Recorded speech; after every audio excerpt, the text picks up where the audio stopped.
So I've talked a little bit about primitive types and references and the differences between them. References are the kind of variable you use to hold on to an object and do things with it. Primitive types are types that are built right into Java. They're core to the language. You don't need to create an object to store a primitive type. You can store it in a local variable, and they're usually very simple. So let's go through a list of them so you'll know what they are. There are 4 different integer types, and they go in order from smallest to largest: byte, short, int, long. So for instance, a byte is an 8-bit integer, and it can take on a range from -128 to 127. And if you're wondering if that's really 8 bits, 1 bit is used for the sign, positive or negative, and the remaining 7 bits are used to store the number, more or less. Exactly how that's done, you'll learn in 61C. We're not actually going to talk about how integers are represented in your computer's memory. In 61B, you'll learn that in 61C. Then we want to move up to larger numbers, because not everything you want to store is in the range from -128 to 127. So if you're willing to spend a little more memory, then you can get a 16-bit integer called a short, which gives you the range from -32,768 to 32,767. You can use an int, which a lot of people tend to use by habit, and these are 32 bits. And so that gives you a range basically from about -2 billion to +2 billion.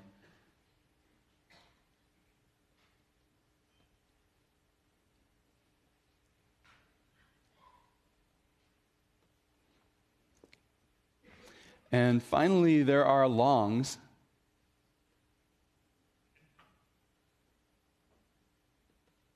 which are 64-bit integers. And I'm not going to write out the range, but they go from about -9 quintillion up to about 9 quintillion.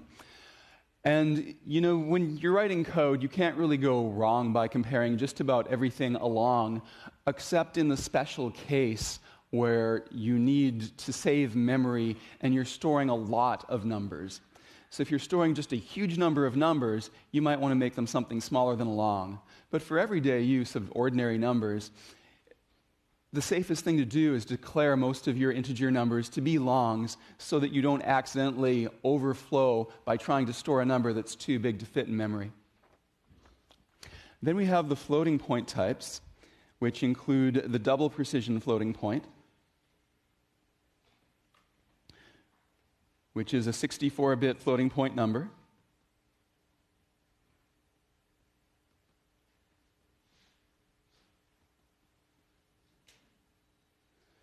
And generally these are used for anything with a decimal point, like, say, 18.355. And again, when you take 61C, you'll learn how floating point numbers are stored in memory. We're not going to touch that here. It's kind of complicated. Sometimes, if you're really pressed for memory, you might want to use big arrays of floats instead of big arrays of doubles. Floats have only half the accuracy, so you're throwing away decimal points, you're throwing away precision, but they only take 32 bits to store each one. A couple of other primitive types that Java has are not numbers, or not exactly numbers. There is a Boolean type,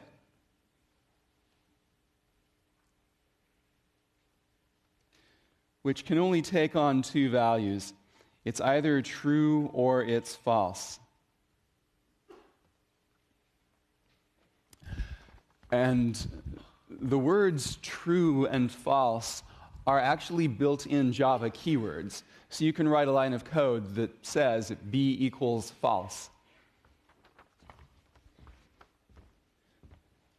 And finally, we have a primitive type specifically for storing characters, like you would type on a keyboard.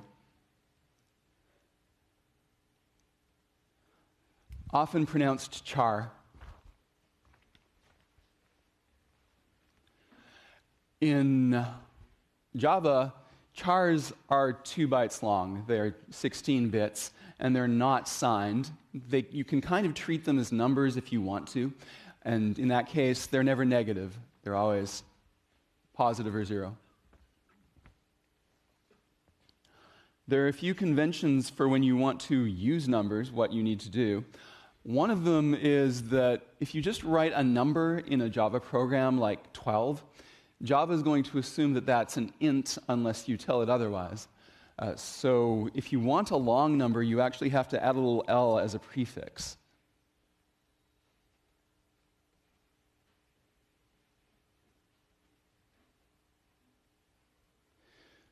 So in Java, you write 43L as a way of saying, I want the number 3, but I want it expressed in 64 bits, not 32 bits.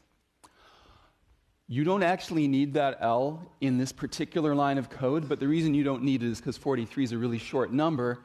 If you leave that L out, Java will create a 32-bit long 43, and then it will see that you're trying to assign it into a long variable, and it will pad it out by adding 32 extra 0 bits in front of that number so that it fits in a long.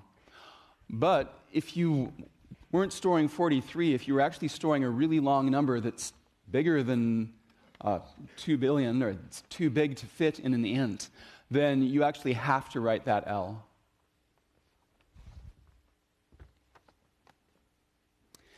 And another convention that Java inherits from C is that when you write a double and floating point value, meaning an actual number, not a variable, then to let Java know that it's a float, it must have a decimal point.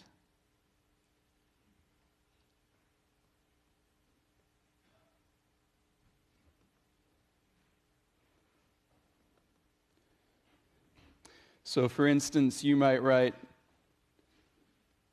double y equals 18.0, just to make it totally obvious that this is a floating point number. The Java compiler doesn't require this 0, but it does require this decimal point. I usually write the 0 in as a convention so that it's easier for humans to spot the decimal point. And if you want to assign a float value, then you need to write an F at the end of it. So for instance,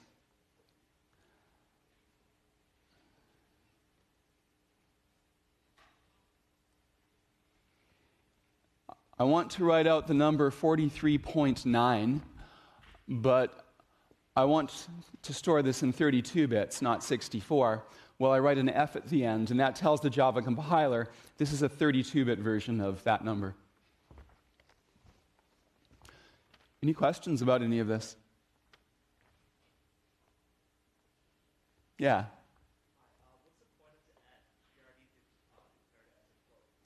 What's the point of the F? Well, if I just write 43.9 here without the F, Java's going to say that is a double precision 43.9, and it's going to express it in 64 bits. Then when you try to take that 64-bit number and store it in a 32-bit variable, the compiler is going to say, no, you can't do that, because you might lose precision or overflow the number when you do that. So your alternative to this is you'd have to use a cast, which is something I'll talk about in a minute. Yes, Berkeley shirt? Louder, please. The L and F are not case sensitive, no. Upper or lower case doesn't matter. Question?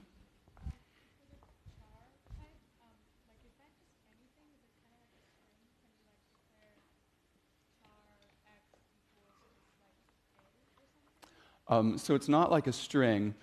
Characters really are expressed differently in Java as well. So a character value, did I write this down?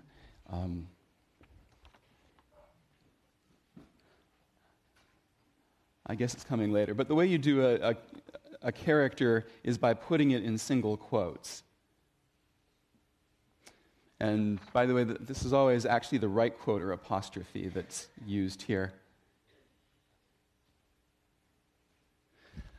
And so essentially when you use char, you're more or less restricted to using values of this, like this, which are basically one character inside quotes. There are other ways to specify characters as well, but yes? When compiling programs, I would just write double y is equal to 18 and it would never give me any issue. Does the Java compiler perform some sort of implicit casting? So you've done something like float f equals 18 and it worked fine? Yeah. Okay. I don't know why. I'd have to look that up. That may be. I'd have to look that up too. So, don't know off the top of my head. Java has lots of very complicated rules for when it converts one type to another, and I don't know all of them because there's so many of them.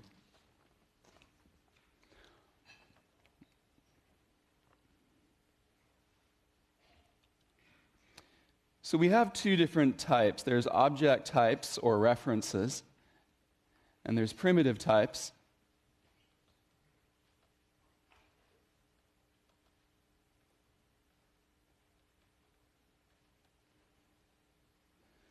And I want to talk about some of the differences between these two, starting with what's inside them. Well, object types always store a reference to an object, or the reference null. Primitive types always just store a basic value. Primitive types can never store a reference.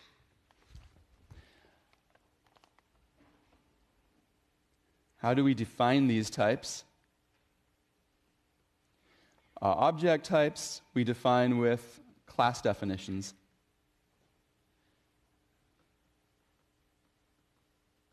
We learned how to do those on Monday. Primitive types are built right into Java.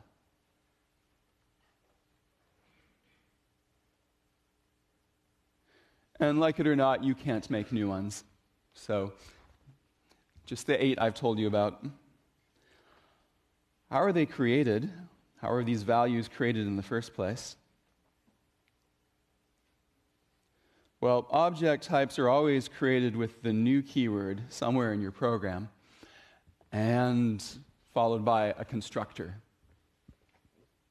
Primitive types, you can just sort of write them down, and the compiler turns them into values for you.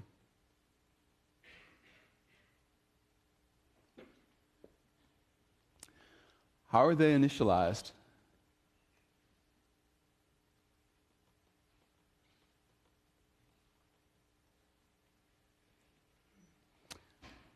Well, object types, the constructor initializes them. Primitive types are usually given some default value, which is usually some version of 0.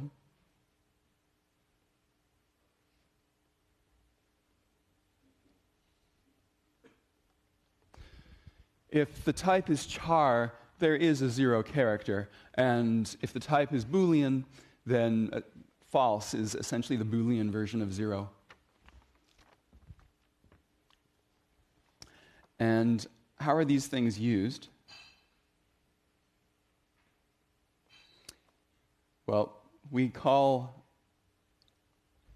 methods on objects, and that's our most common way of dealing with an object, though not the only way.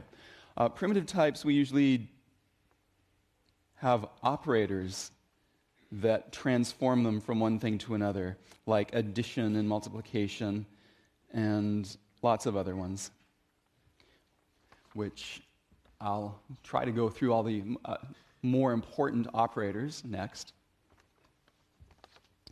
In particular, there are the operators on the integer types, int, long, short, and byte. Include, you can negate a number, you can add two numbers together, you can subtract one number from another, you can multiply two numbers using asterisk as our multiplication symbol, and you can divide two numbers. A more unusual operation that integers also have is the remainder operator.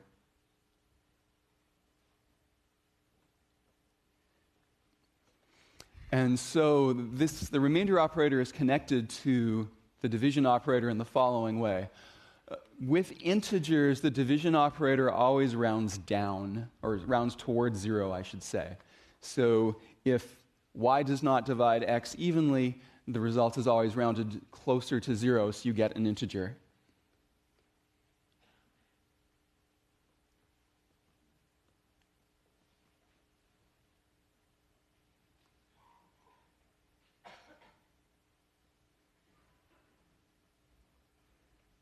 Or another way to think of this is that it drops the remainder when it's doing the division.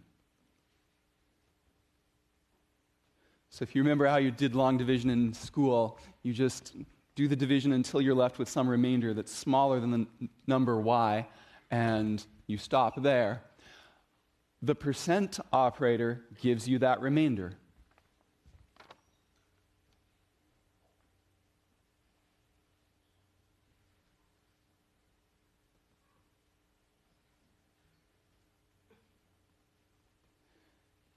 And that works for integers only. So 5 of these operators you can do on floating point numbers, floats and doubles. The percent operator is only defined on integer types. And it gives you the remainder. Now, those of you who've programmed in C or C++ are used to thinking of this percent sign as the modulo operator. Remainder and modulo are similar, but they're not exactly the same. Especially when x or y is negative, you get different results.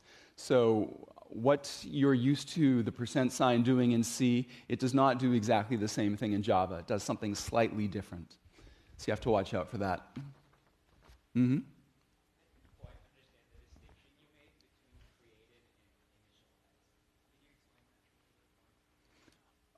Created is when you bring one of these things into existence in the first place, like create the piece of memory that's going to store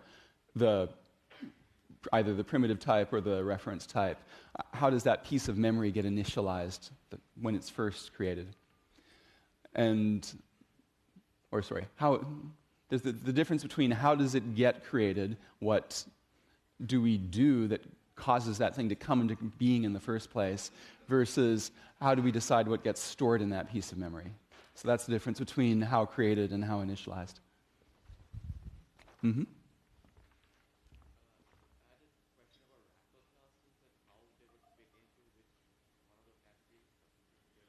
What kind of classes? Wrapper classes. I'm not sure what you mean by a wrapper class.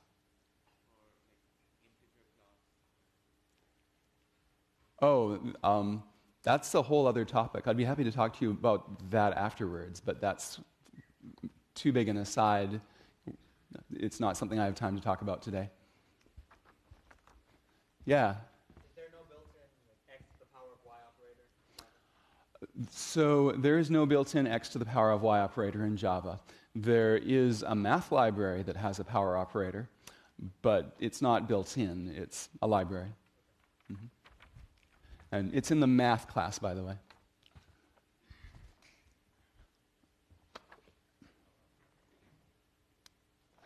And I should say a few words about what is in the library. So there is a library called java.lang, which is the library that every program you write, every Java program, automatically imports this library without you having to specify it explicitly. And in that library, you have lots of interesting operations. Most of them are in the math class. So, for instance, there is an absolute value operation.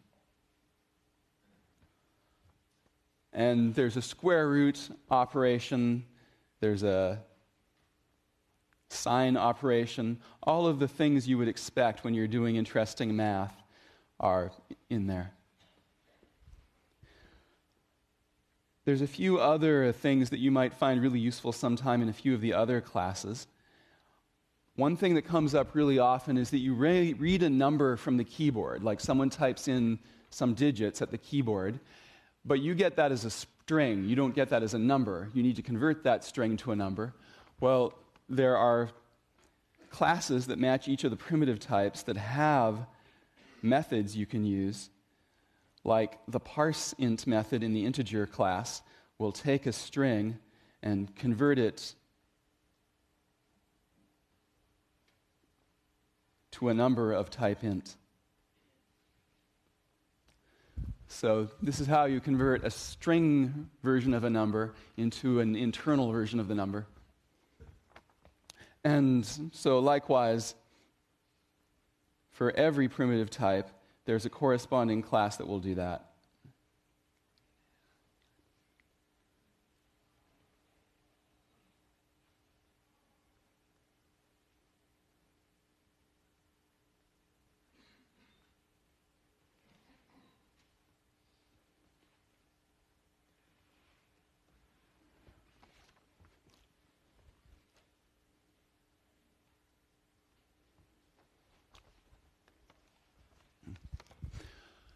Now, one of the more, yeah?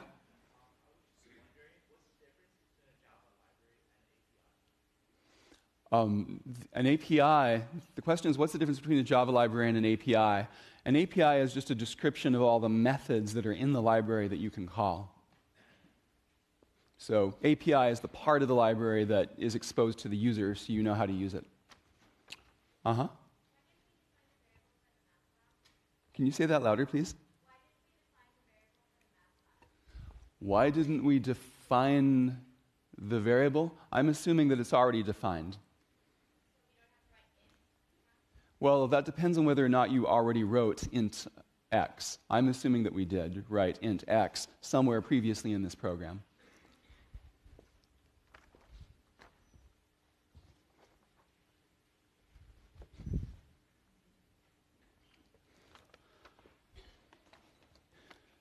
So Java has rules for converting between different types.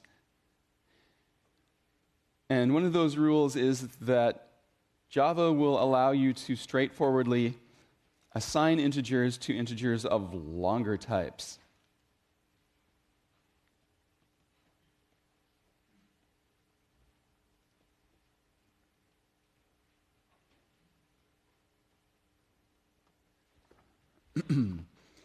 But if you want to do the opposite, assign a value to a variable of a shorter type, Java wants you to promise it that you know what you're doing, because you might be throwing bits away. So to demonstrate that, if I have an int and I have a long,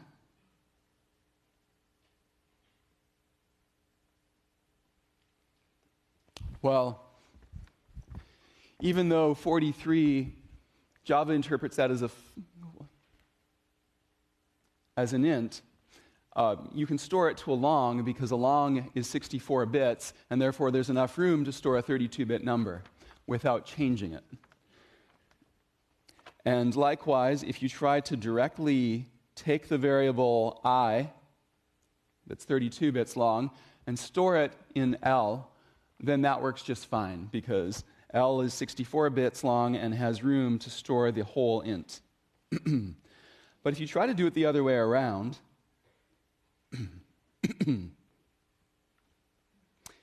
you get a compiler error.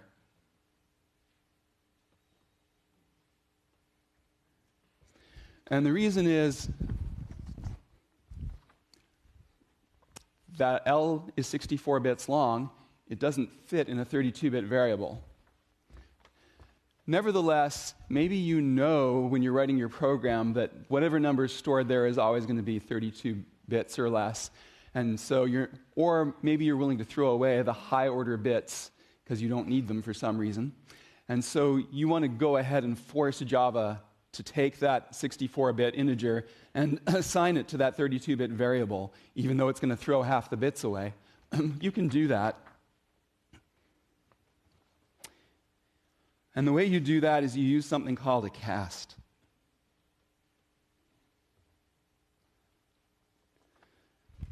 So if I write I equals, and then inside parentheses, int, and then L, that's my call to cast.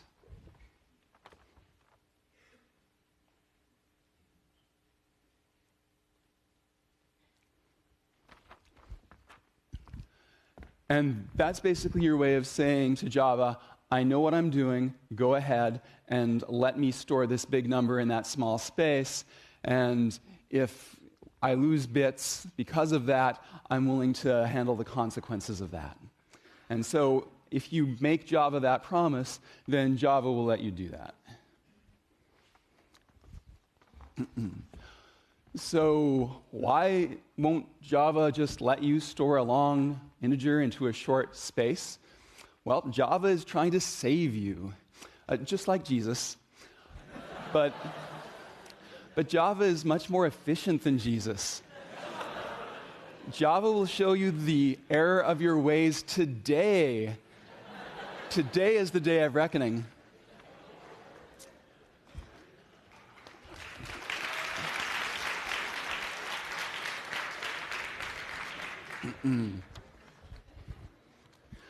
Because you see, what can go wrong is that if L is a really big number that doesn't fit in an integer, then you throw away the higher order bits, and that can make for a really hard to find bug. And so that's what Java is trying to save you from, and Jesus is trying to save you from hellfire.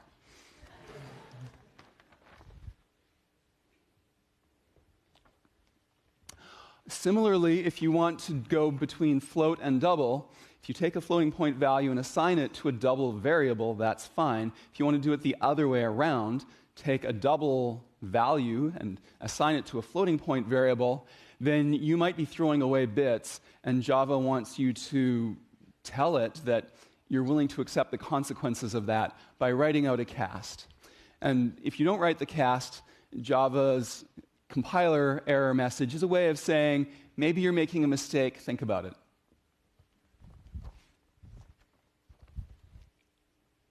Any questions about that before I go on?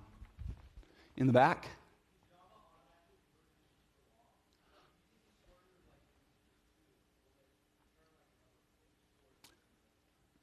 Well, so first of all, the square root function in the math library takes doubles and returns doubles. It doesn't run on integers, it runs on floating point numbers. So if you wanted to do that, you can take your integer, you can cast it into a double, you can pass it into the square root method in the math library, and then what you get out of that is going to be another double. If you want to store a double into an int, then I believe, again, you have to use a cast, yes. You have to cast it back to int or back to long, because there are doubles that don't fit in a long. Yes? Will Java divide by? If you say divide int by float, Java will take the int and change it to a float, and then it will divide float by float, and then you get the float result. Mm-hmm. Can you speak louder, please?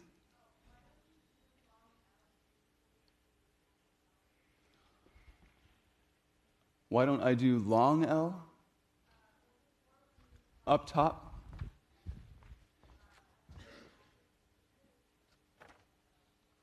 Are you talking about this line of code here? Yeah. So here is an example where we're taking something that's short, because Java, when it sees the number 43, Java makes that an int, and then we're trying to assign it into a long variable that has 64 bits. So there's plenty of room to store that int exactly. So it's exactly the same as when I wrote L equals I. It's storing something short in a long space, and so it's happy with that, because nothing can go wrong. Yes?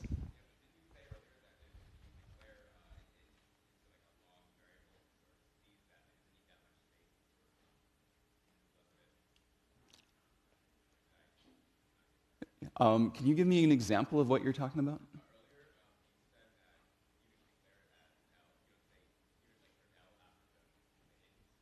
Mm-hmm. Right. The time when you need to do that is when you have a number so big that it won't fit in an int. Because then, if you just write, 4 quadrillion out as a number, Java doesn't like that because it's too long to fit in an int. Yes?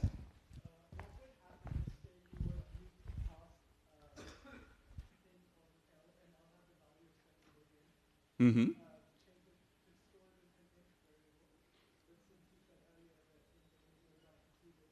Right. So I can't give you a complete answer to that because you have to take 61C. The question is, what if L is 7 billion? 7 billion does not fit in an int. What happens? What happens is that your computer expresses 7 billion in binary. That takes more than 32 bits. The high order bits get thrown away, and you wind up with a much smaller number stored in I. Mm-hmm. Say again? You can compare L and I, yeah. If you compare two numbers of two different precisions, Java just promotes the smaller one so it's the same size as the bigger one, and then compares them as if they were the same type.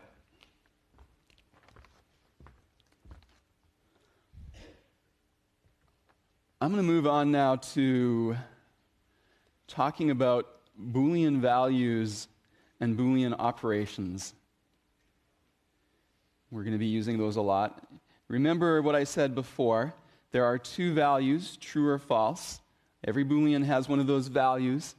It takes 1 bit to store that, and true and false are both Java keywords. You can actually type them in a program. We'll see lots of examples of that.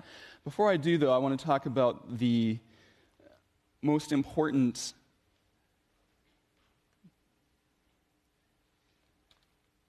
math operators that you do with Booleans, which are the logical AND, the logical OR, and the logical NOT. So, to do a logical AND in Java, you write ampersand, ampersand. That's the AND operator.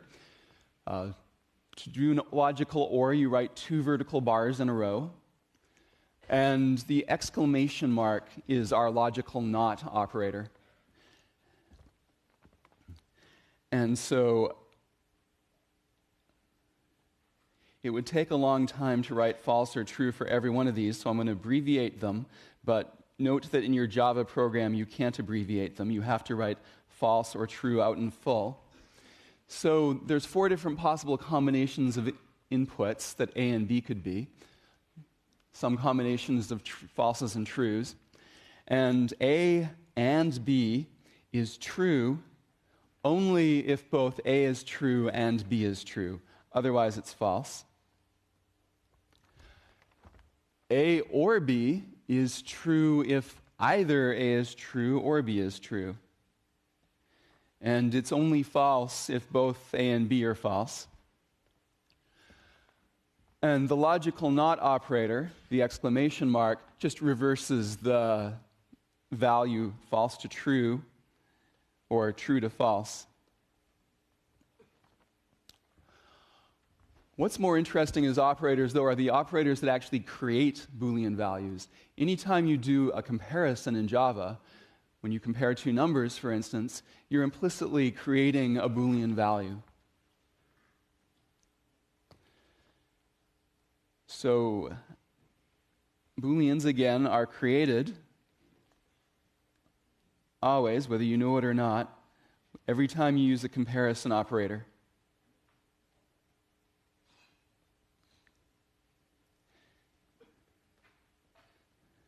And so,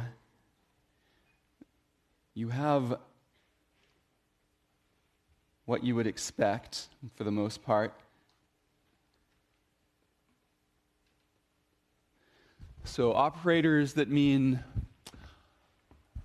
so when you want to compare two numbers to see if they're the same, you use a double equal sign, which is one of the in my opinion, major flaws of Java that's inherited from C.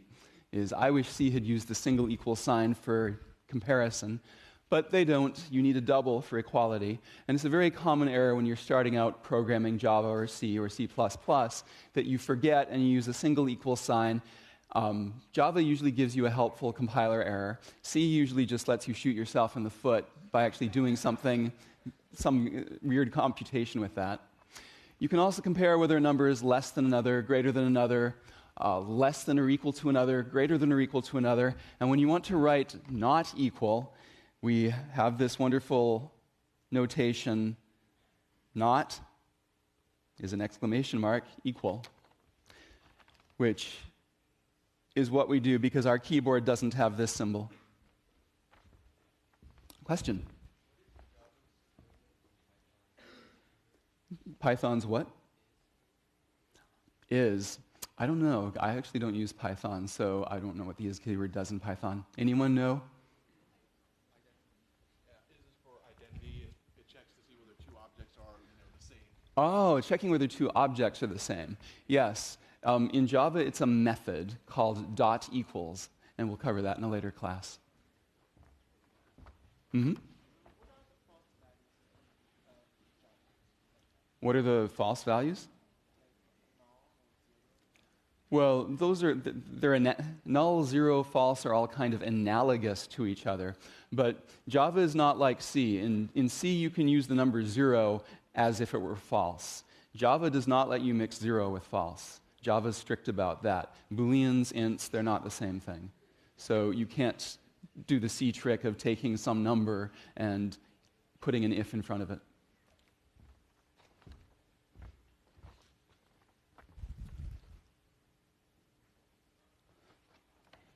Let me give a few examples of these. So I can declare a Boolean, x, and set it equal to the answer to the question, is 3 equal to 5?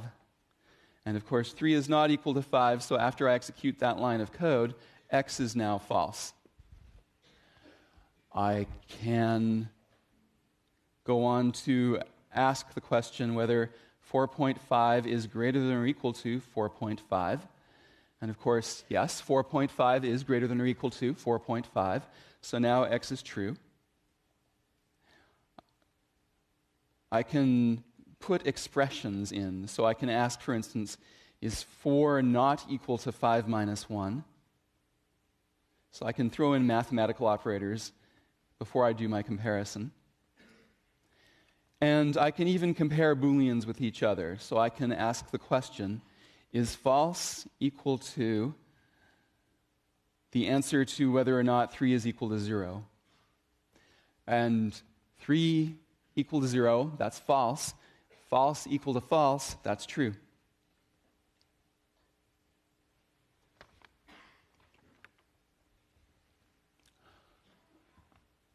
Yeah.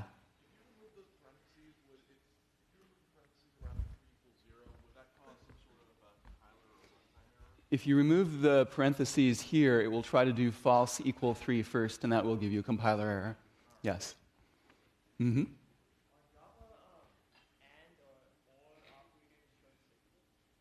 Are and or what? Yes, they are short-circuited. I'm not going to talk about this now because I don't have time, but this will be in discussion section. Your TAs will discuss short-circuiting in discussion section.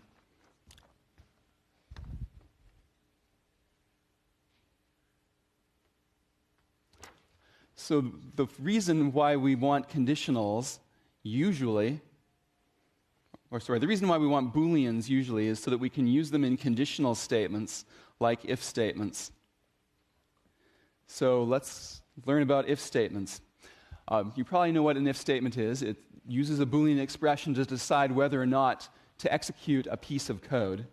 So we say if some Boolean value is true, then we should execute some statements, which I'm going to always put in brackets, because that's the style I like.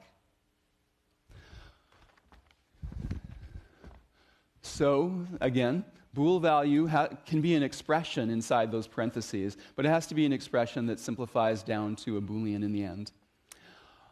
The fact that you require, well, let me rephrase that. The parentheses around the Boolean value are required. And why are they required? I don't know. It was a bad decision made in C that Java inherited. And I like to, again, always maintain my convention that you use braces around your statements, because I think that's better for when you're modifying code. But it's possible to leave out the braces and just have one statement that's conditional. So the statements in there will only get run if bool value is true. If bool value is false, they don't run. So let's use this to do something. I'm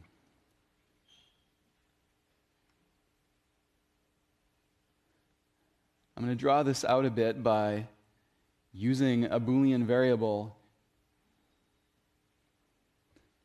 even though we don't really need it. What this line of code does is it takes your score in 61B, which is a number from 0 to 200, and if that number is greater than or equal to 75, or is it 85? Well, anyway, if it's greater than or equal to 75, you pass the class.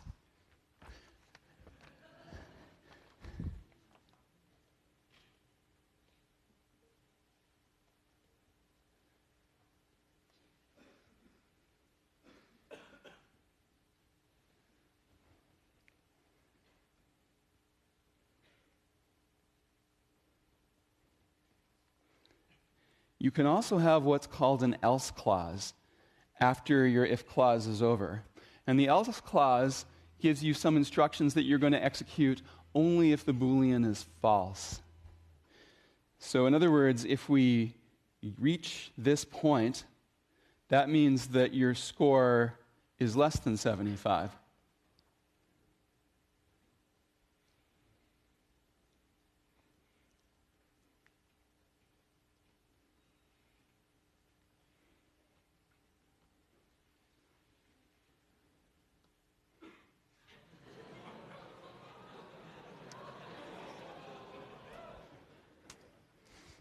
That won't happen to any of you, of course.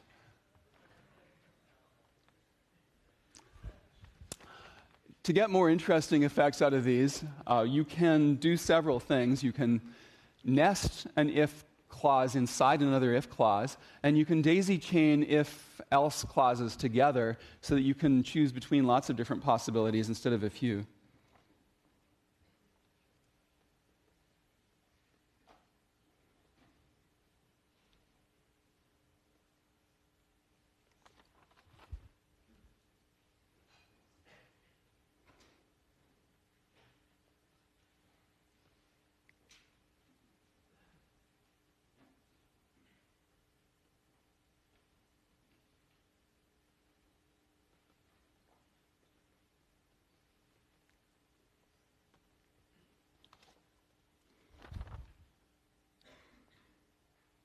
And to show you an example that demonstrates both of these things, let's write code that finds the maximum of 3 different numbers.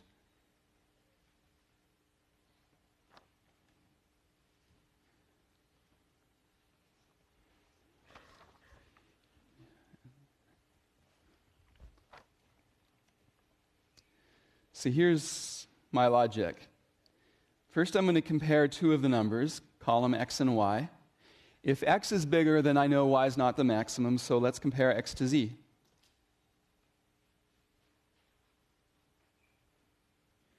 If x is bigger than both y and z, then the maximum is x.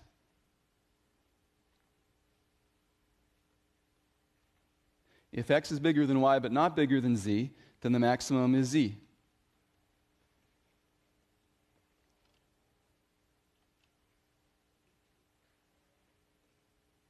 All right, so we've completed the first conditional. We know everything that's going to happen if x is greater than y.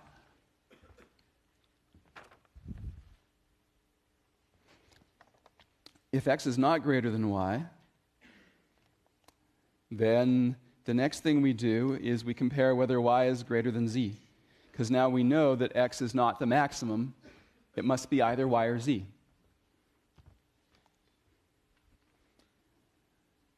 And if y is greater than z, then y is the maximum.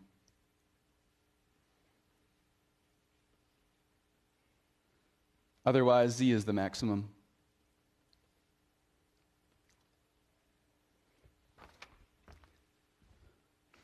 Any questions about that?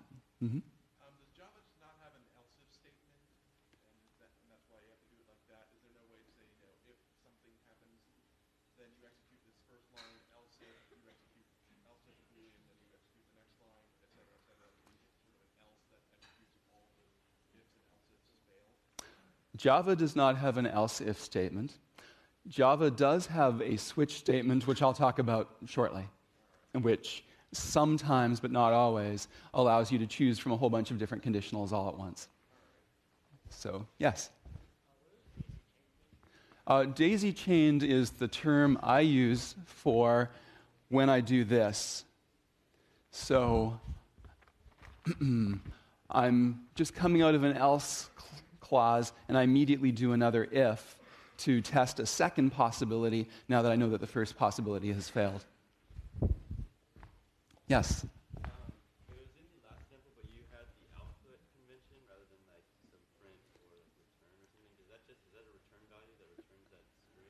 Or? I just used the word output because writing system.out.println takes too long. That's all.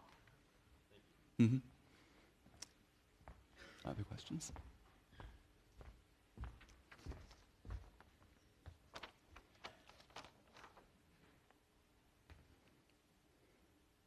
All right. So let me talk about another alternative, a different way besides the if statement that allows you to choose from more than one option at the same time. It's called the switch statement. And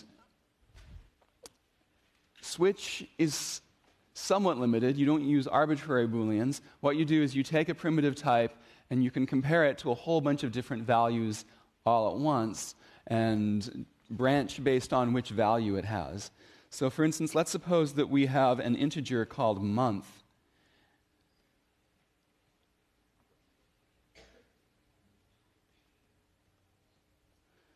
And we're supposing here that month is an integer between 1 and 12. 1 is January, 2 is February, 12 is December. And so we want to figure out how many days are in that month. So inside a switch statement, we have a bunch of different cases that refer to different values of month. So for instance, there is the case where month equals 2. That means February, in which case there are 28 days in February.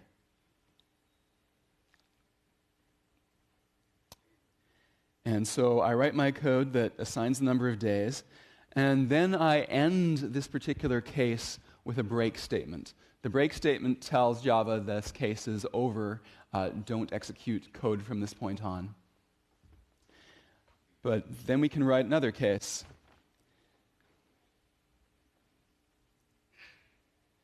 So April has 30 days, but so does June, and so does September, and so does November. So what I'm going to do is I'm going to combine 4 cases into one. These are 4 different months that all have 30 days.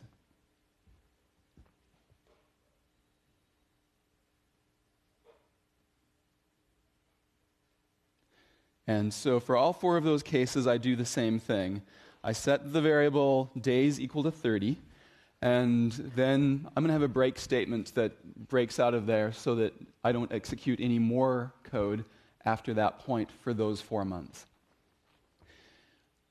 There are 7 months left, and I'm going to put all of those remaining 7 months into one case because they all have 31 days.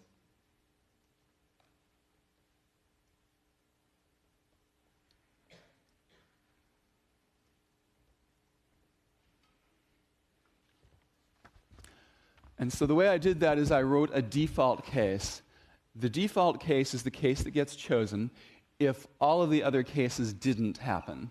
So the month was not February or April or June or September or November. Therefore, we have 31 days. When you write a switch statement, you do not have to have a default. If you want to, have it. If you don't, don't.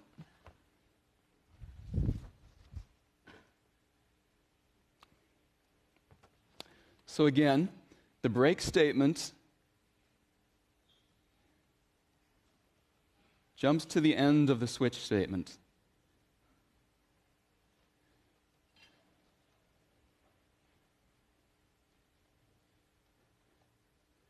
And that means basically after this bracket at the bottom, you continue execution from below that point.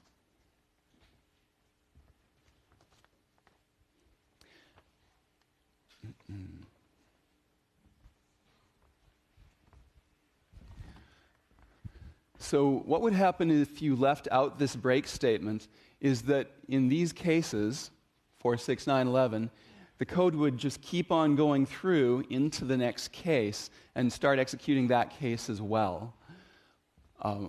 Once in a while, that might actually be desirable behavior, although it's usually considered bad style to take advantage of that. Yes? No, there is not a way to do comparisons in a switch statement. You can only compare month or whatever's in that top variable with a bunch of different specified values, which cannot be variables. Technically, you don't need a break at the end of the default. So if I left out this break statement, that wouldn't do anything bad because it's the last case.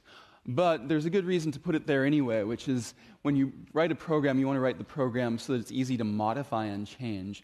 So, for instance, if somebody were to add another case after that one, you would want the program to still work correctly. Yeah?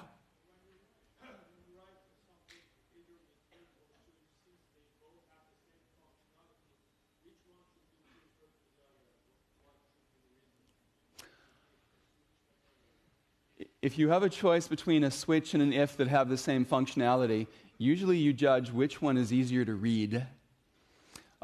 This switch statement, it's not clear if this is better or worse than the corresponding if statement. If every case was different and you had lots of different cases, that would probably be a lot clearer than the corresponding if statement. Yeah? Yeah, you can... Oh, sorry, can you use or inside the case? No, I'm sorry, you can't, no. The cases have to just be primitive values. And so you're pretty restricted in what you can do there. Yeah? No, default doesn't have to be the last case. I think the order of the cases doesn't matter.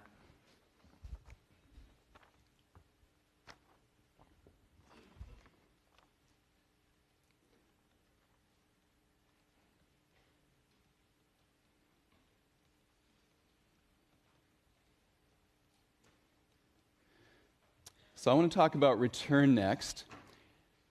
Return has something in common with conditionals, which is that it affects the flow of control through a program. Specifically, it causes a method to end when it's executed, and the method ends immediately.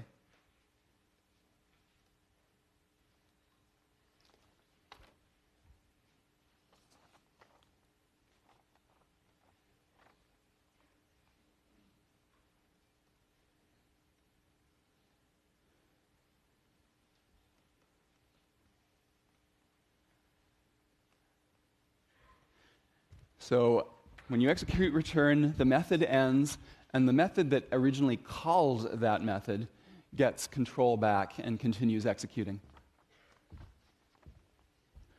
So to give an interesting example of why you might want to return before the end of a method, here is a recursive program that prints all the numbers from 1 to x.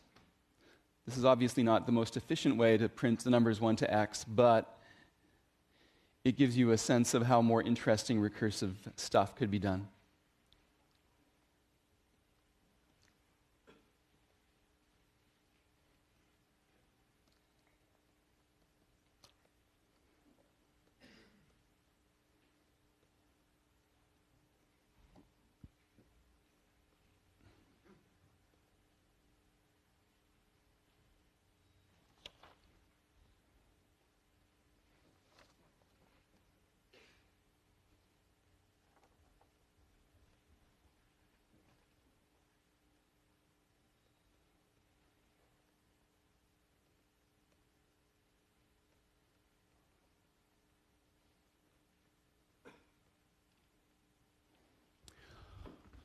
So this recursive method, 1 to x, takes in a number x, and if x is less than 1, then there's nothing to print, so you just return. Otherwise, it calls itself recursively to print all the numbers from 1 to x minus 1. We're counting on the fact that this is the base case that will stop the recursion. And after printing all the numbers from 1 to x minus 1, then we print x.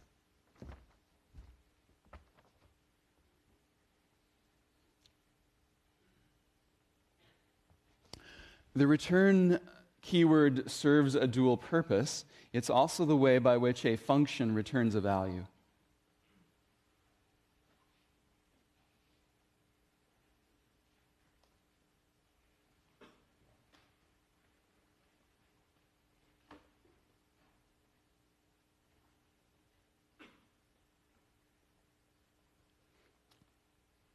And let me tell you what I mean by the word function in Java. In Java, a function is just a method that's declared to return a type other than void.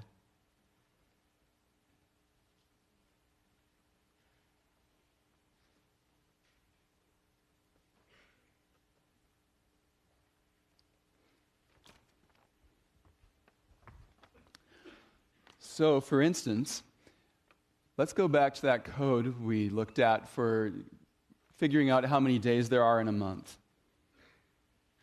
So, right here. What I'm going to do is I'm going to package this code up in a method.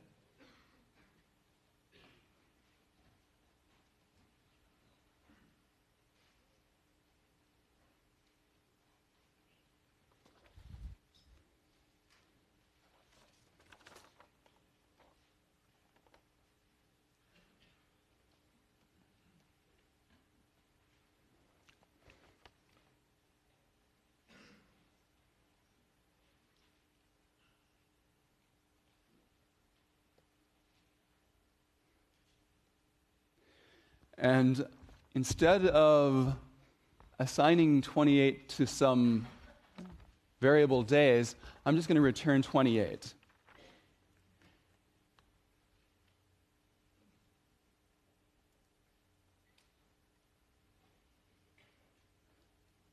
So when you have a return statement there, you don't need a break statement, because the return statement already changes the flow so that you leave the method and you never finish the switch statement.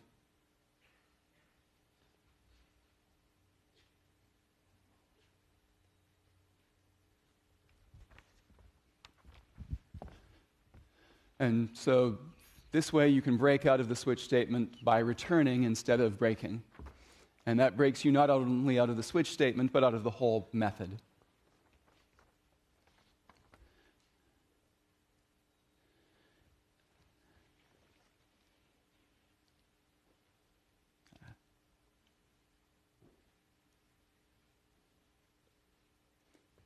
And I also want to point out that the return value can return an expression, not just a value. So you can write something like return x plus y minus z if you want. Any questions about return? Mm-hmm.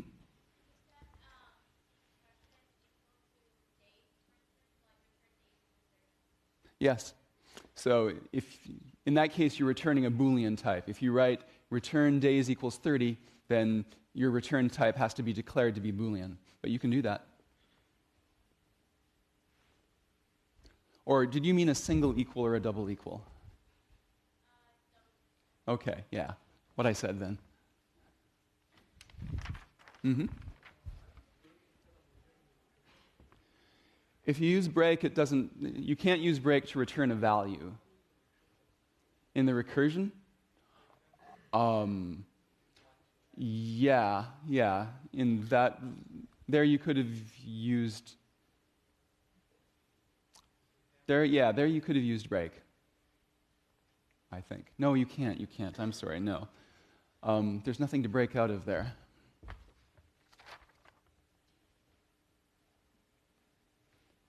Yeah, actually, if you use the word break instead of return there, it won't do anything. There's nothing to break out of. I don't even know if the compiler will let you compile it because there's nothing to break out of. There's no switch statement, there's no loop. So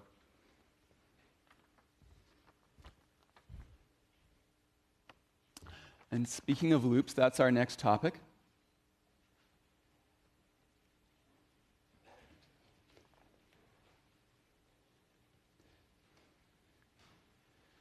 So it's hard to do anything interesting in programming unless you have conditionals and loops.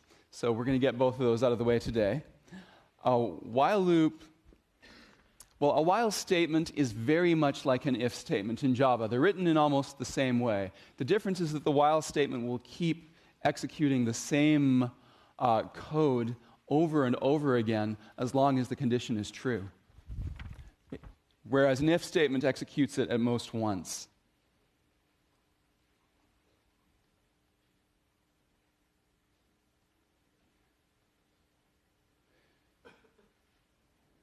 So to show you an if statement, I'm going to write a little program that figures out whether or not a number is prime. So here's my method isPrime. It takes in an int n. We want to decide whether n is prime and return a Boolean, true if it's prime, false if it's not prime. So what we're going to do is we're going to test it against every possible divisor from 2 up to n minus 1. So we have some divisor. It's initially 2. And we're going to keep increasing the divisor until the divisor is equal to n, and then we stop. But as long as the divisor is less than n, we're going to check whether or not n is divisible by that divisor.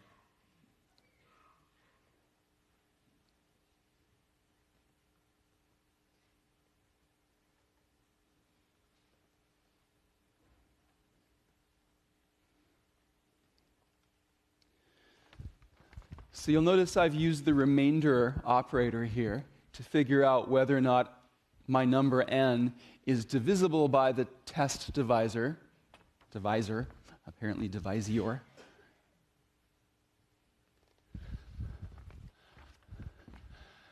And if the remainder operation, if the remainder you get when you divide n by divisor is 0, that tells you that n is divisible by divisor, and therefore n is not prime. In which case we immediately return false. There's no need to keep looping and testing other divisors once you find one. But if it's not divisible by divisor, then we're going to increment divisor, make it 1 larger. So remember, that's the same as saying divisor equals divisor plus 1. And then we're going to try again with a bigger divisor and see if n is divisible by that number. And once the while loop is done, once it's tried every possible divisor and failed, then and only then do we know that the number is prime, and we can return true. So we've tried every divisor, none of them divide n. Now we know it's prime.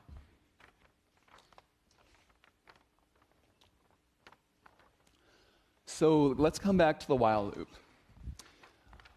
When execution first reaches the while loop for the first time, it sees that test, divisor less than n, and it tests whether or not that's true. So that test, divisor less than n, that is known as the loop condition.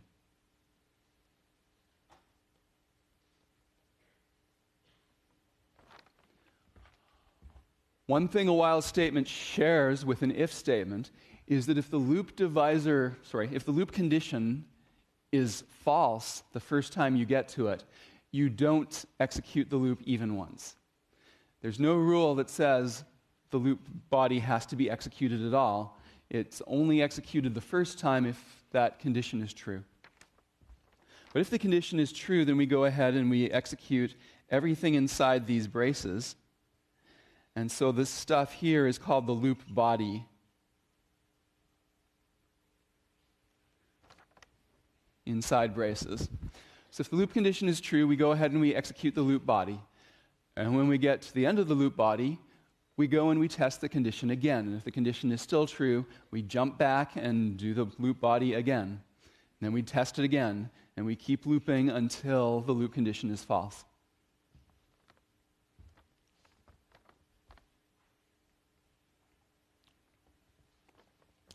One word that will come up a lot is an iteration of a loop. So an iteration is one pass through the loop body.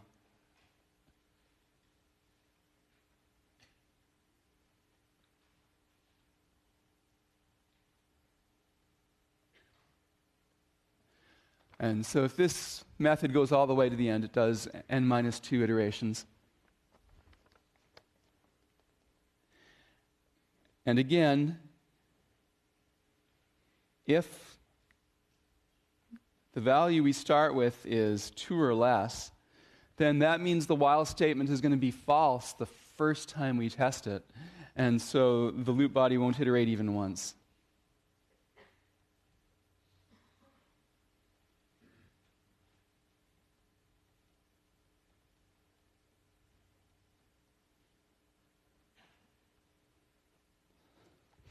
Questions about that?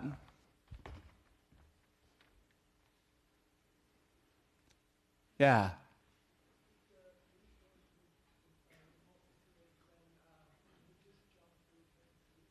Yeah, if the loop body does not iterate, then it jumps right to whatever is after the closing brace, which means this line return true. Yes.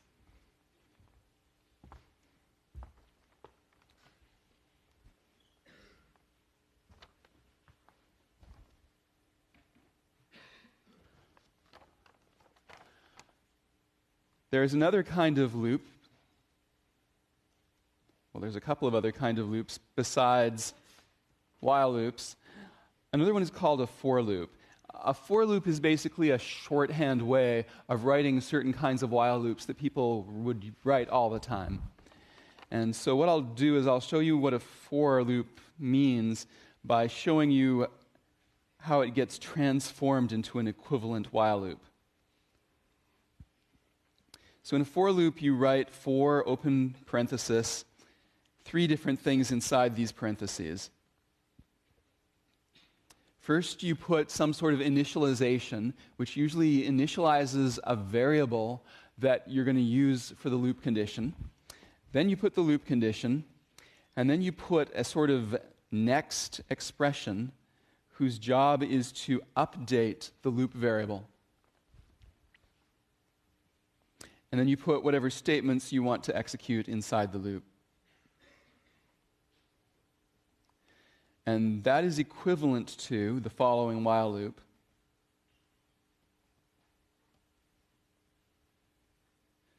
A while loop where we do the initialization once. Then we do a while loop on the condition.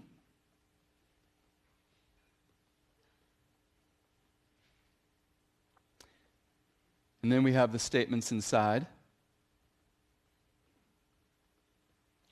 And then we finish each loop iteration by doing the next condition from the for loop.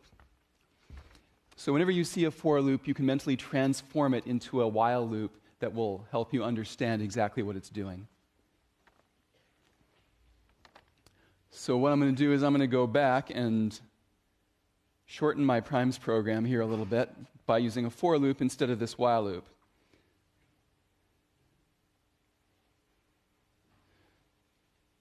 So I'm going to erase the while statement as best I can.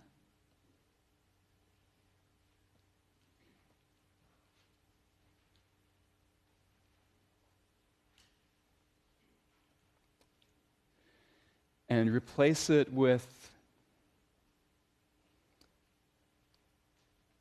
this for loop.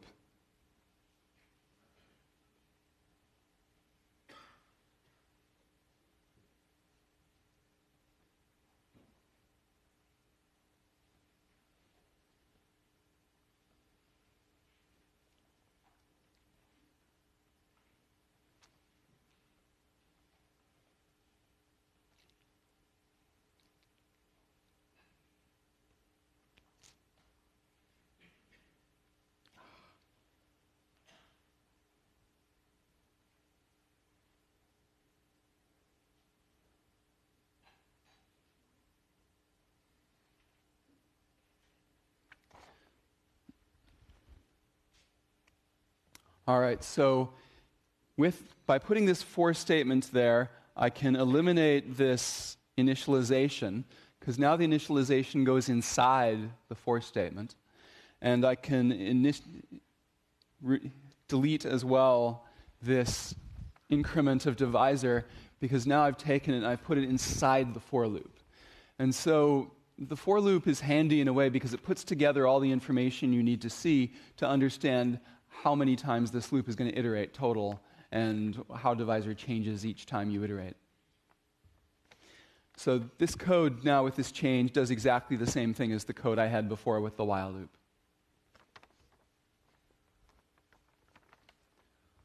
Yeah.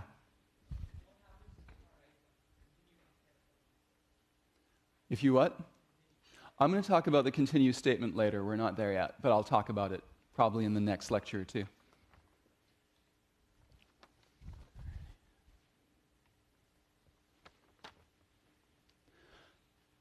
All right, so now what I want to do is show you a common mistake among beginning Java and C programmers.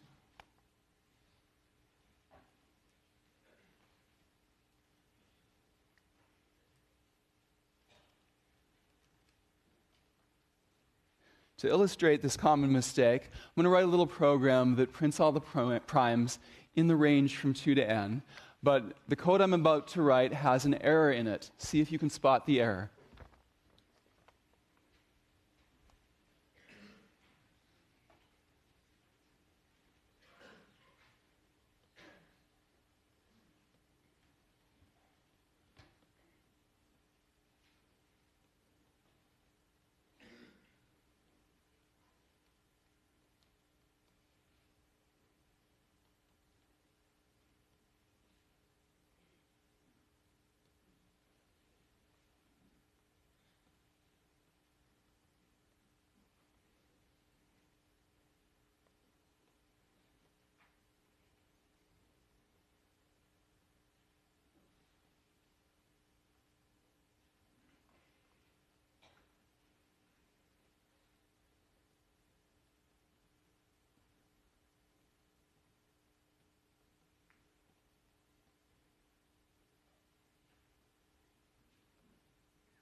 All right, so I claim this code prints out all the numbers from 2 to n. Where's the error?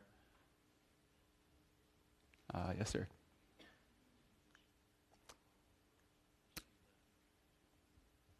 It should be less than or equal to n? Yes, correct. So the error is here. And the reason why this is an error is because I want to print out all the numbers from 2 to n, which means I have to iterate over all the numbers from 2 to n. But this loop condition is going to stop us before we do n. We're going to iterate from 2 to n minus 1, but then we're not going to do an iteration when I is equal to n. It's just going to stop right there, and if n is a prime, we'll never find out.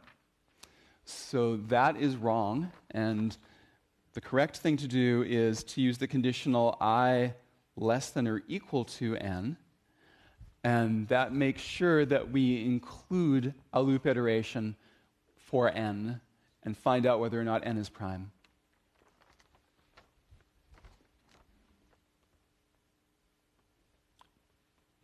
All right, so let's suppose we've corrected the code now. It now says I less than or equal to n. When we finish the for loop and this method is about to return, what is the final value of I? Anyone? Actually, no. N plus 1, yes. So when we get to the very end of this method, I will have a value equal to n plus 1, because after we did the loop iteration for I equal to n, we got to the end of the loop, we incremented I one more time, and now I is bigger than n, so that loop condition is no longer true and we stop. So when we exit the loop, I will be equal to n plus 1. Mm-hmm. Is it Is it? Yes. I think we did this in the lab, but when you add a string and a number, Java automatically converts the number to a string.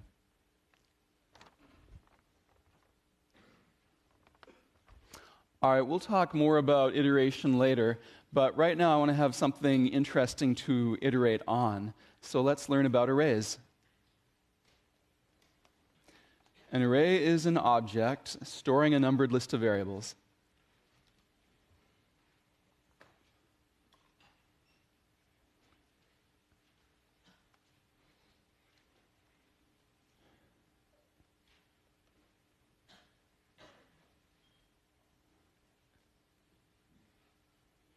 Each variable is itself either a primitive type or a reference.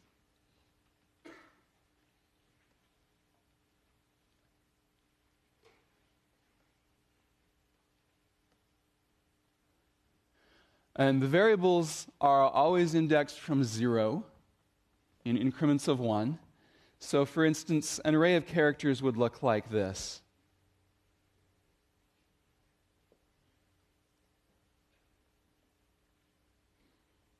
Here's an array of 4 characters. And as I said, these characters have indices, and they're indexed from 0. So when you have an array of length 4, its indices are 0, 1, 2, 3. In order to do something with this string, I need to have a reference to the string, because in Java, strings are always objects. So let's make a reference for my character array.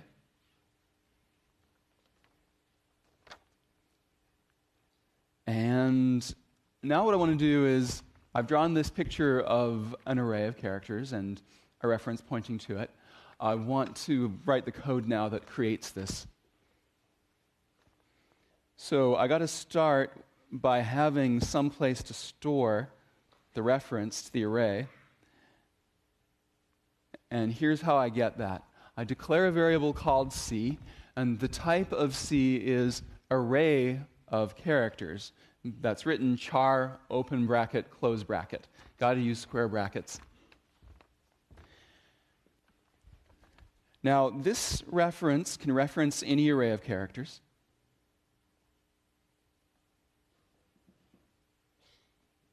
Of any length.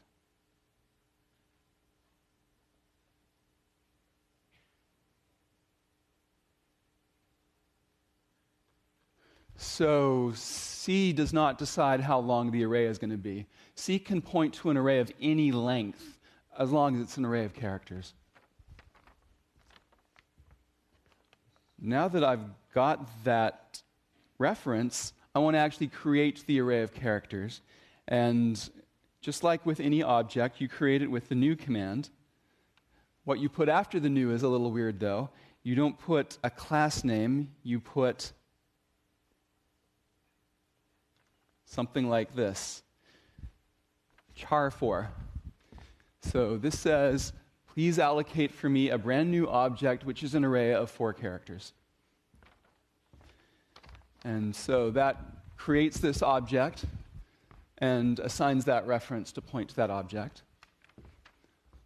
So now that we've got the object and a reference to it, we can start filling in the characters themselves by writing C0 equals B. I'll skip the middle 2.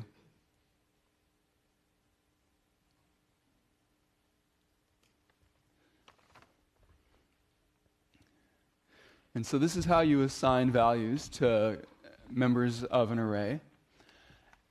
And it's important to know that if you try to assign to an index that isn't actually in the array, that your program will stop and barf, but not at compile time. At compile time, the compiler doesn't know how long the array C is going to be and doesn't try to figure it out. It waits until runtime. So when you're actually running your program and you try to reference index 4 of an array whose indices are 0 through 3, then it barfs. And you get what's called a runtime error.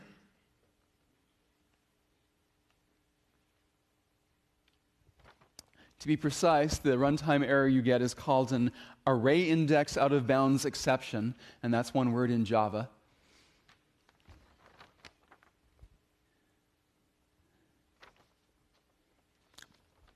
So a runtime error, again, is an error that doesn't show up when you compile the code. It only shows up when you run the code, and then Java tries to execute something it can't execute and gives you an error message, and your program stops running, and you're very sad.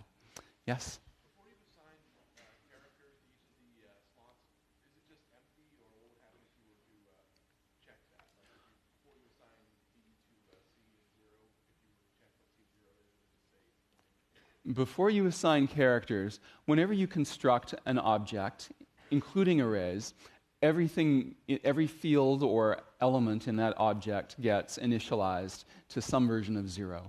And there is a 0 character, in fact, the character whose bits are all 0, ASCII 0, and that's what these will be initialized to, until you assign something explicitly. Yes? If you're not sure how many characters you are, you have to wait till you find out and then create an array of the length that you need.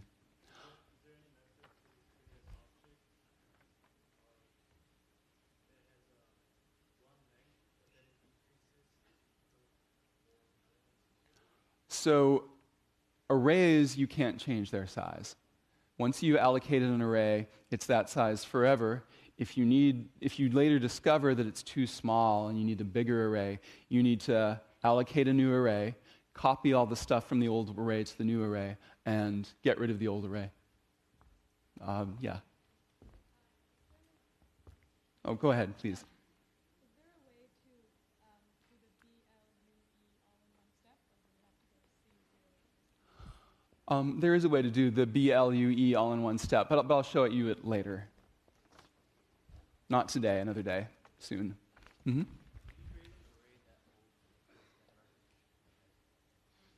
An array of references?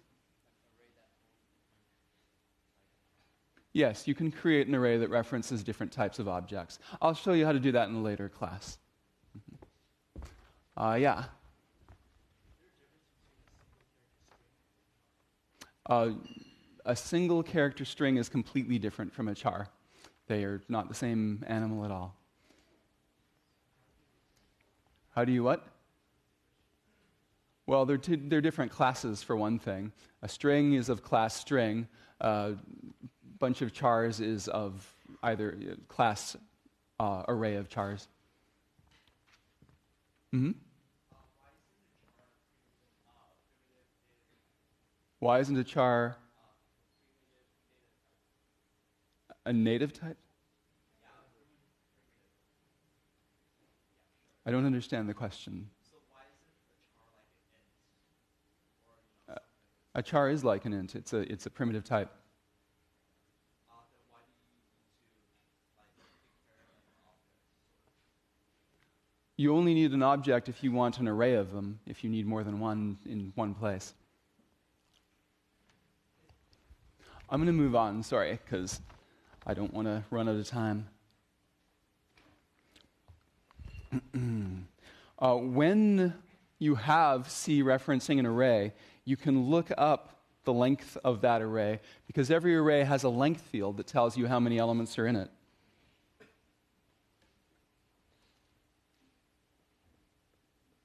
So it's a field that every array has called length. So if your array reference is C, then you look at C.length. You can never change this field.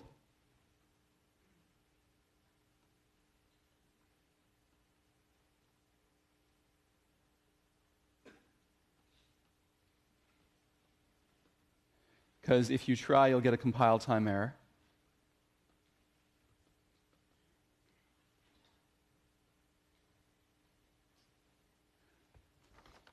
But if someone hands you a string and you want to know how long it is, that's how you find out. You look at that field.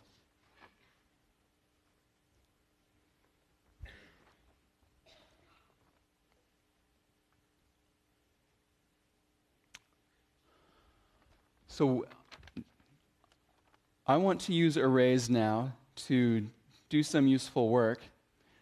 We're going to come back to the problem of how to figure out all the primes from 2 to n quickly. And the algorithm I showed you for doing that, it works, but it's really slow. For each prime, you have to go through all the possible divisors and make sure that none of them divide the prime. That actually comes out to be really slow if you want to find, say, all the prime numbers from 1 to a billion. It's going to be too slow. Here's an algorithm that's actually fast enough that you can figure out the primes from 2 to a billion with a decent computer and a little bit of patience.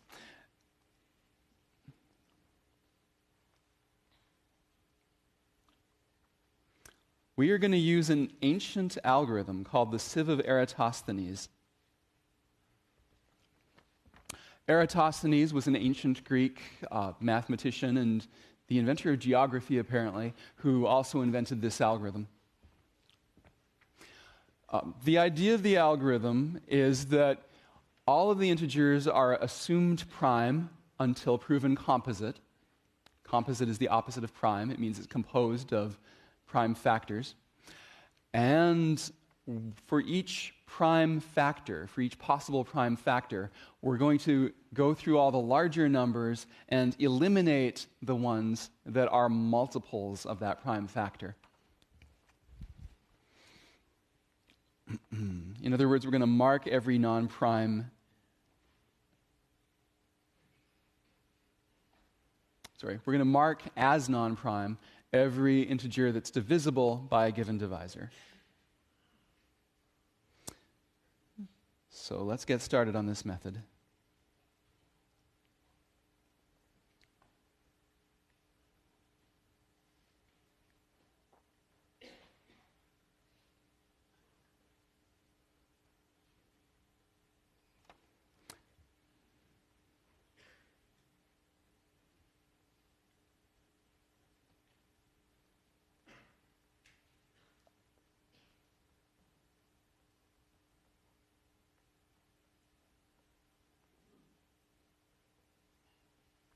So the first thing this algorithm does is it allocates an array of Booleans, one for each number that I want to test. You'll notice that this is an array of n plus 1 Booleans. That's because I want to have a Boolean with index n. If I allocate an array of n Booleans, they only go up to n minus 1. I want them to go up to n. I'm going to, again, go with the policy that all integers are assumed prime until proven composite. So I'm going to go through this array with a loop.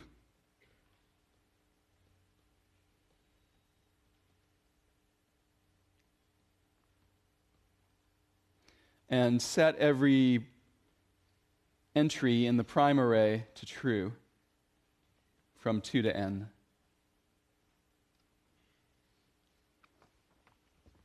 So again, our policy is every number is prime until proven composite.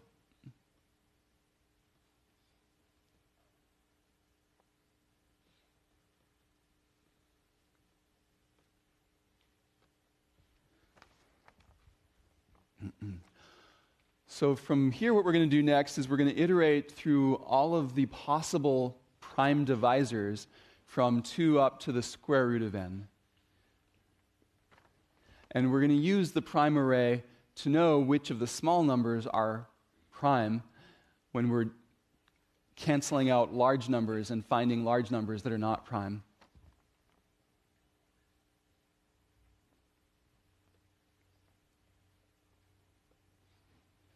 So again, we're going to go through each possible divisor.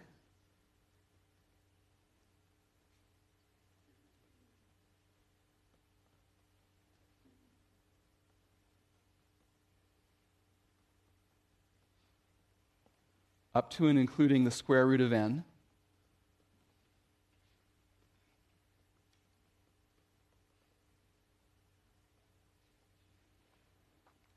And for each one, the first thing we're going to do is we're going to check if it's prime.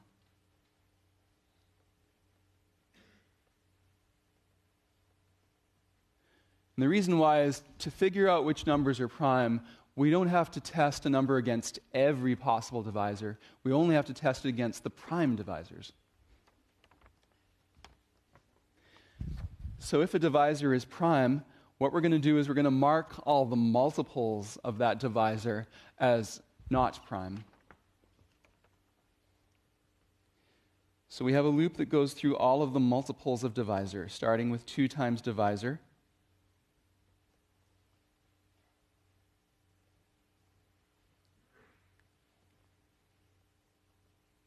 And going up to n.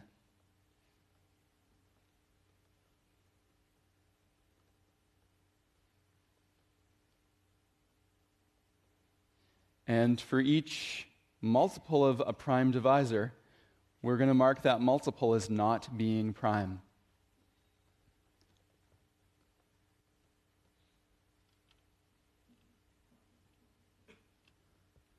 And so that's the code. Well, that's most of the code. We still have to print out the primes. But what this loop does is, again, we go through all possible divisors, we check if a divisor is prime. If so, we go through all of its multiples and mark them as not prime. So eventually we find all the numbers that are not prime when we hit one of its divisors. Question? Okay.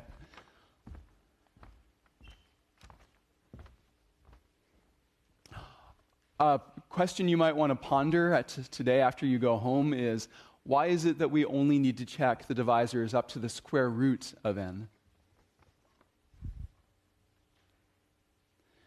Once we've done this, we're going to print every number from 2 to n that hasn't been marked not prime.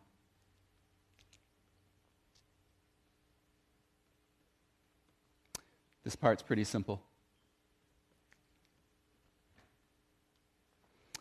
Go through all the numbers, check which ones are prime,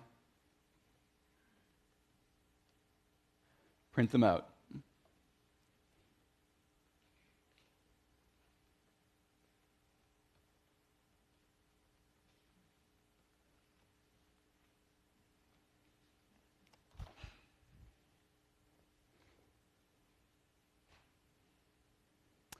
And that is our complete method for printing all the primes. One minor thing I want to point out is that the elements 0 and 1 are never used at all. We never look at them. We never even initialize them. Because they don't matter. They're not divisors, and we know that, and they're not considered primes, so we don't care about them. And so, there's like 2 bits of memory that are wasted storing Booleans for those numbers that we're never going to use, but that doesn't matter. It's too small to care about. Questions about this? Mm-hmm. Why can't you add space to I if I is a string and space is Why can you do... add space and I together in a string? when you add a space plus I, Java converts I to a string and then concatenates the 2 strings together. And it does it for you automatically for convenience. Mm-hmm.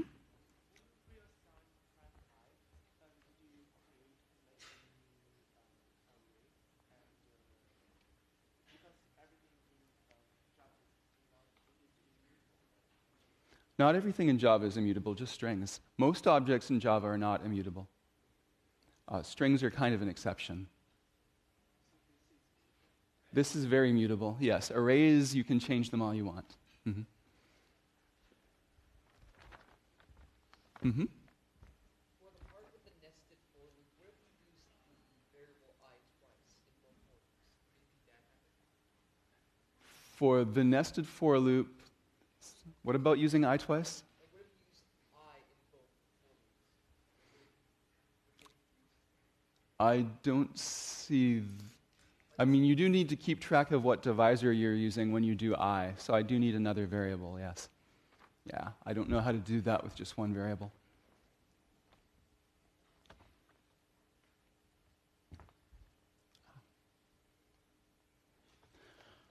I want to talk about multidimensional arrays.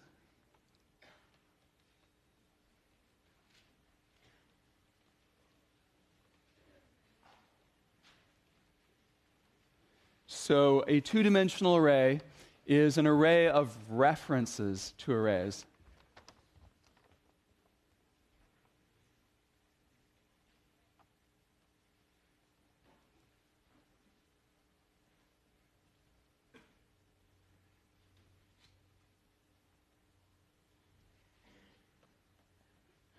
A 3D array is an array of arrays of arrays. A 4D array is an array of arrays of arrays of arrays, and so on. So to do an example, and to make it interesting, I'm going to do a non-square array, because Java lets you do that. I'm going to do Pascal's triangle.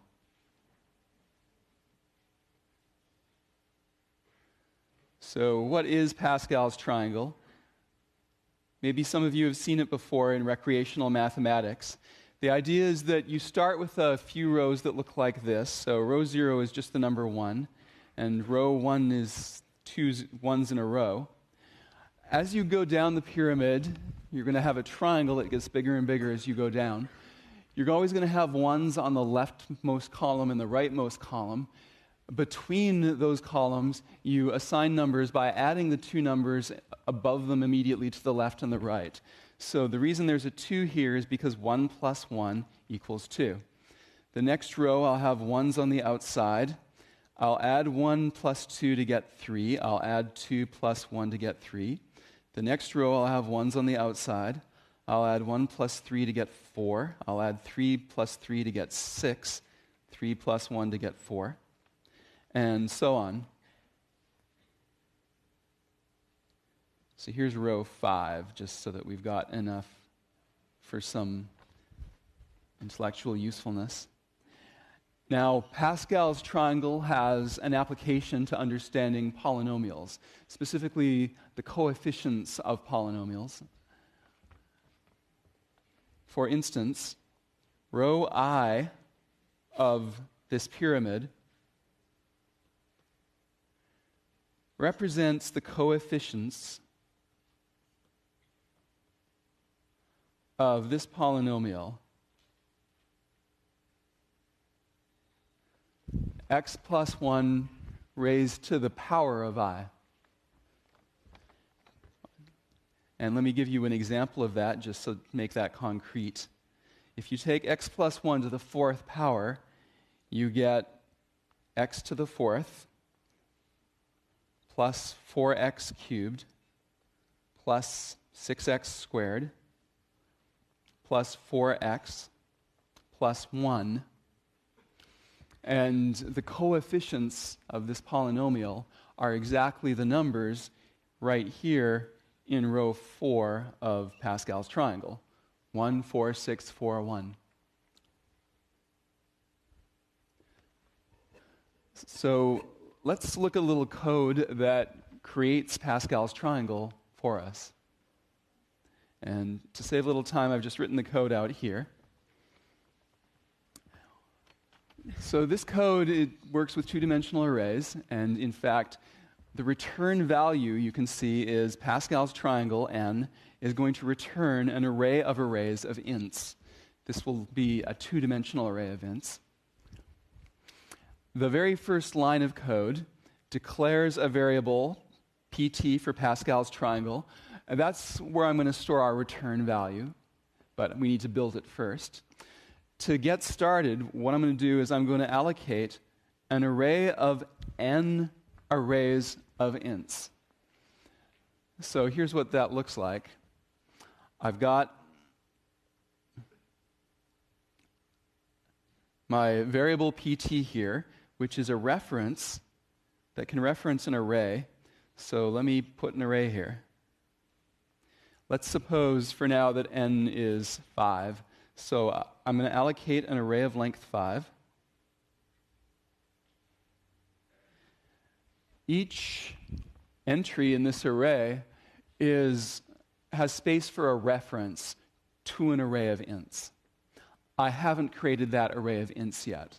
So, we've got this funny notation up here where we wrote int open bracket, n, close bracket, open bracket, close bracket, which tells Java, I want to create the first array of n references to arrays of ints, but I don't want to actually create those arrays of ints themselves yet. I'm going to do that in a loop. So here we've got this loop that loops once for each row of Pascal's triangle. And the first line allocates a new array of ints of the appropriate size. So we're going to allocate an array of length 1 to be the first row of Pascal's triangle. We're going to fill it in with the value 1. We're going to fill it in again with the value 1, just to be sure we put a 1 there. And then we're going to iterate back to the top of the loop. And now we're going to allocate a second row of Pascal's triangle.